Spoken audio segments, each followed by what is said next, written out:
You are listening to the Tough Decisions Network Tip of the Day. With us today is Cliff Oxford with the Oxford Center for Entrepreneurs, which is an Advantage Media Forbes Books company. Welcome to the podcast, Cliff.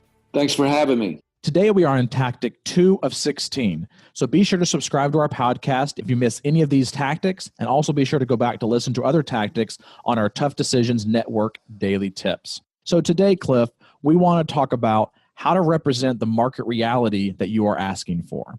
Well, that is, for instance, Sam Walton, we know he negotiated with a lot of vendors, the founder of Walmart.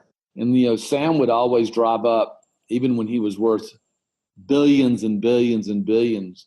Sam always drove up in his Ford 150, his Walmart shoes, and he looked like the low-cost provider that he was saying he was. If he drove up in a Lamborghini, you might say, well, you want to squeeze me on my cost. So you want to look like the money you're asking for and the reality you're asking for. I recently noticed in the North Korea summit, U.S. summit, Kim Jong-un wanted a limo, an airplane that was equal to Air Force One and President Trump's limo, because he didn't want to drive up and look like, he was coming from a point of weakness. So just look like what you're coming for, whether it's the low-cost provider or the premium provider. Well, and in that same regard, I think some people have, a headspace issue because they also think, that, they shouldn't be driving the nicest car in town or anything like that. But sometimes if that's the market you're trying to go after, you kind of have to fit in, right?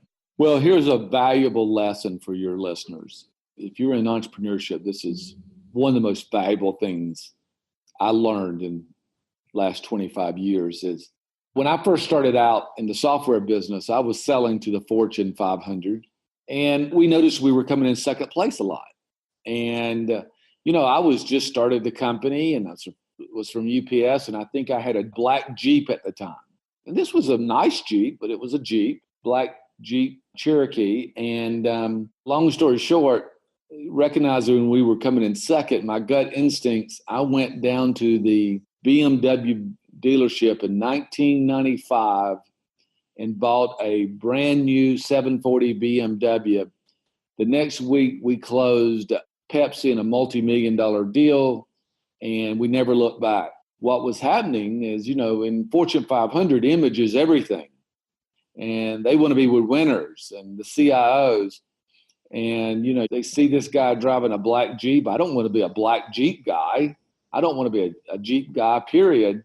So the 740 BMW made them feel like winners, and they were with a winner. You do what you called for. I guarantee you, if Sam would have founded Tiffany's, he would have driven up in a Lamborghini. So that's a very important thing. Sometimes yes, it's very appropriate to have the nicest car in town.